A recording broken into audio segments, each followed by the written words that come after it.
On October 26th, the Russian military leadership, through the voice of Chief of General Staff Valery Gerasimov, issued a highly publicized, yet ultimately premature declaration. Gerasimov boasted that the strategic city of Pokrovsk was effectively encircled, claiming that 31 Ukrainian battalions were trapped and that the city's fall was imminent, signaling one of Ukraine's most devastating defeats since the start of the full-scale invasion began. He issued an ultimatum, giving Ukrainian forces a single day until October 27th to abandon Pokrovsk or face total destruction. This public pronouncement, delivered with characteristic Russian bravado, was clearly intended to project an image of overwhelming military success and to exert psychological pressure on both Kyiv and its Western allies, aiming to sow discord and doubt regarding Ukraine's ability to hold the line. This type of high-profile yet unsubstantiated claim is a recurring feature of Russian information warfare, often designed to mask operational failures or to set an artificially low bar for future successes that can be later spun as victories, regardless of the actual military outcome. The swiftness of the ultimatum, demanding a surrender within 24 hours, was a theatrical gesture that ultimately backfired, highlighting the gap between Moscow's rhetoric and the battlefield's stubborn reality. However, the reality unfolding on the ground, weeks after this bold claim, paints a starkly different picture. Pokrovsk has not fallen. Instead, the city has become a relentless drain on Russian resources, costing the Kremlin dearly in both manpower and materiel. While Moscow continues to project an image of impending triumph, the offensive is characterized by massive troop losses, creating critical manpower deficits across other sectors of the front line. Vladimir Putin's unwavering determination to seize Pokrovsk, regardless of the human and material expenditure, is now threatening to undermine Russia's overall strategic position in the conflict. The city, which held a pre-war population of approximately 60,000, has become a symbol of Russia's willingness to sacrifice immense resources for a limited, albeit strategic, gain. The sheer scale of the offensive, which has seen Russian forces struggling to focus on a single decisive objective, instead continuing simultaneous attempts to encircle two towns, highlights the operational confusion born from political pressure. The failure of the initial encirclement claim underscores a persistent disconnect between the Kremlin's political objectives and the harsh realities faced by its forces on the battlefield, where Ukrainian resistance remains fierce and well-organized. This grinding attrition is slowly but surely eroding Russia's combat effectiveness, consuming units that could be better utilized in other, more strategically vital areas, and forcing a continuous, unsustainable rotation of exhausted troops. The question is no longer if Russia can take Pokrovsk, but at what cost to its long-term military capability. The true depth of Russia's manpower crisis is evidenced by the desperate measures being taken to sustain the Pokrovsk offensive. A report from the Kyiv Post, based on intelligence from the Atteshmoit resistance movement, revealed that Russian forces are suffering such severe casualties that they are being forced into urgent redeployments from other, previously stable fronts. This is a short-sighted and high-risk strategy, as it creates vulnerabilities that Ukrainian forces are poised to exploit for counterattacks and territorial gains. The military logic behind this move is highly questionable, as it trades short-term gains in one area for long-term strategic exposure across the entire front, a gamble that could prove fatal if Ukraine launches a coordinated counteroffensive in the weakened sectors, particularly in the south where Russia has invested heavily in holding occupied territory. The decision to prioritize the Pokrovsk axis above all else suggests a political imperative overriding sound military doctrine, a hallmark of the current Russian campaign. Atesh agents have documented a continuous flow of military convoys transporting personnel and equipment toward Pokrovsk. These essential resources are being systematically stripped from the Zaporizhzhia and Kherson sectors, leaving those areas critically exposed. The resistance group asserts that Russia has exhausted its primary combat formations and a significant portion of its operational reserves, compelling the military command to dangerously thin out other sections of the front line to feed the Pokrovsk meat grinder. The consequences of this decision are already being felt, as the weakening of these fronts opens up new operational possibilities for Ukraine, potentially allowing them to regain lost ground or launch new offensive actions against a less defended enemy. thereby forcing Russia to divert resources back to the threatened areas and creating a strategic dilemma for the Russian General Staff. The urgency of these transfers is alarming. Agents from the 506th Motorized Rifle Regiment reported that hundreds of newly arrived soldiers are immediately thrust into assault operations, frequently without being formally integrated or registered into their new units. This lack of proper assignment and preparation is a direct violation of standard military procedure and is a clear indicator of the command's desperation. This brutal practice underscores the core of Putin's attritional strategy, a constant, overwhelming surge of manpower intended to crush Ukrainian defenses through sheer weight of numbers, irrespective of the immense human cost. For many of these hastily deployed troops, the journey to Pokrovsk is a final, one-way assignment, sacrificing the defense of already occupied territories for a single, bloody objective. The low morale reported among these new arrivals further compounds the operational difficulties for the Russian command, leading to less effective assaults and higher casualty rates, a vicious cycle that only accelerates the depletion of Russian forces and undermines the long-term sustainability of the war effort. The failure to secure high-rise buildings in Pokrovsk, which would provide strategic observation points, leaves Russian forces blind once they enter the city, turning every advance into a costly, close-quarters engagement. The crisis of manpower extends far beyond the front lines, reaching deep into Russia's remote regions and revealing systemic failures in military recruitment. The Kremlin is now employing a shocking punitive measure, sending recruitment officers who fail to meet their quotas directly to the combat zone. This policy is a clear sign that the traditional methods of recruitment are failing to keep pace with the staggering losses at the front, forcing the military leadership to resort to increasingly desperate and counterproductive measures that sacrifice administrative expertise for frontline deployment. The sheer volume of casualties has created a vacuum that the existing recruitment infrastructure cannot fill, leading to this draconian measure.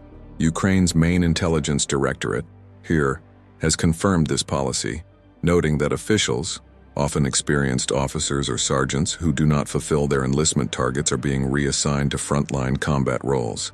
This is not a tactical deployment. It is a direct punishment for administrative failure. A clear illustration of this policy comes from the Republic of Sakha, Yakutia, where the heads of 7 enlistment offices were reportedly dispatched to the front lines to serve in motorized rifle regiments of the 5th, 29th, and 35th Armies. This action not only punishes the individuals but also removes experienced personnel from the very system responsible for replenishing the ranks, thereby exacerbating the underlying recruitment problem and creating a leadership vacuum in the rear.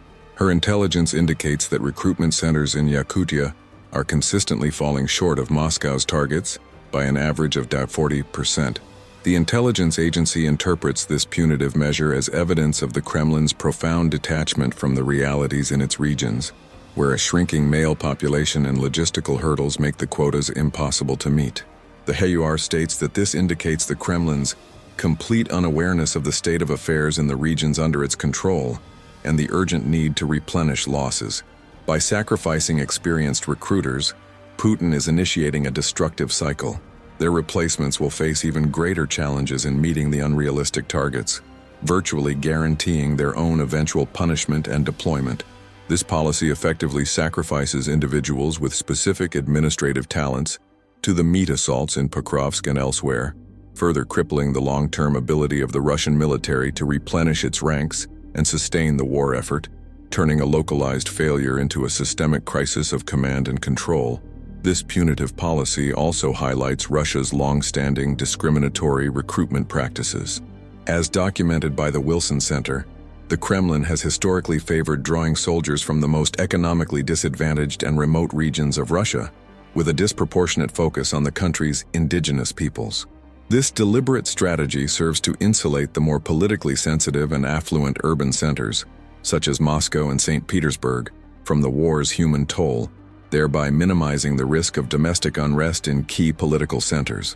This calculated political maneuver shifts the burden of the war onto the most vulnerable segments of Russian society, a clear sign of the Kremlin's prioritization of political stability over equitable sacrifice. The silence from the major urban centers regarding the war's cost is a direct result of this cynical policy. The combat death rate in Buryatia is nearly 27 times higher year than in Moscow. For smaller indigenous groups, every combat death represents an existential threat to the survival of their entire ethnos, risking the loss of cultural and linguistic heritage. The high salaries and death bonuses offered by the military, while economically attractive in impoverished regions, are viewed by critics as a cynical exploitation of economic desperation. The military in regions like Buryatia has long been one of the largest and most stable employers, offering benefits that are particularly attractive to men with young families. The war, therefore, has turned military service into a rational economic choice for many in these poor regions, where massive contracts and life-changing sums for families of the killed are offered, a practice that exploits the economic vulnerability of these communities. The well of impoverished soldiers who can be easily cajoled or bribed into service is running dry, forcing the Kremlin to consider recruiting from more prosperous cities, a move that carries significant political risk. This shift in recruitment focus is a clear indicator that the traditional, less politically costly sources of manpower are now exhausted, signaling a deepening crisis for the Russian military and a potential shift in the domestic political landscape, where the war's true cost may finally become visible to the urban elite. The manpower crisis is compounded by significant financial strain. The Institute for the Study of War, ISWA, has reported that Russia has already depleted approximately half of its $106 billion in liquid reserves to finance the war. Given the current high operational tempo, ISW analysts estimated that Russia had only 12 to 16 months of funds left to sustain its soldiers as of April. This financial pressure suggests that Russia will soon be compelled to recruit from more prosperous regions, a move that carries significant political risk for the Kremlin. The system for generating fighters, which worked for 2.5 years, is now beginning to fail, constrained by the laws of economics, scarce resources, and there isn't an endless manpower resource in Russia.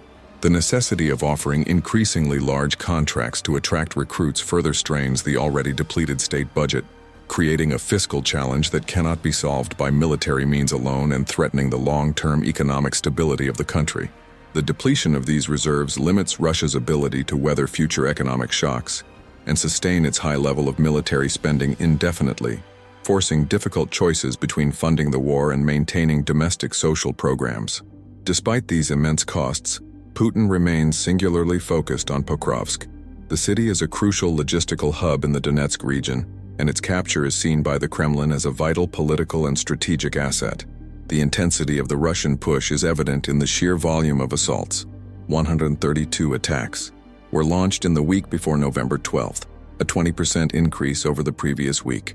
This relentless pace suggests a belief within the Russian high command that they are on the verge of a final breakthrough, justifying the enormous sacrifices being made and the strategic risks being taken elsewhere on the front. Ukrainian President Volodymyr Zelensky has clearly stated the true motivation behind the Pokrovsk push. It is a political maneuver aimed at the West. Russia is attempting to promote the narrative that they can allegedly take Donbass to exert pressure on Western nations to force Ukraine into unfavorable peace negotiations. The offensive is designed to project an image of battlefield success to influence sanctions policy and erode international support for Kyiv. This political objective is so paramount that Russia is willing to risk its positions elsewhere to achieve it, even attempting to leverage the battle into renewed peace talks in Istanbul, despite its fundamental unwillingness to compromise on core demands. A clear indication that the political narrative is prioritized over military prudence. While Russia continues its relentless assaults, Ukrainian forces are successfully neutralizing Russian strategic advantages. Ukraine has prioritized preventing Russian forces from securing high-rise buildings, effectively denying them strategic observation points and rendering them blind once they penetrate the city. This tactical success allows Ukrainian defenders to quickly clear occupying forces and prepare for subsequent waves.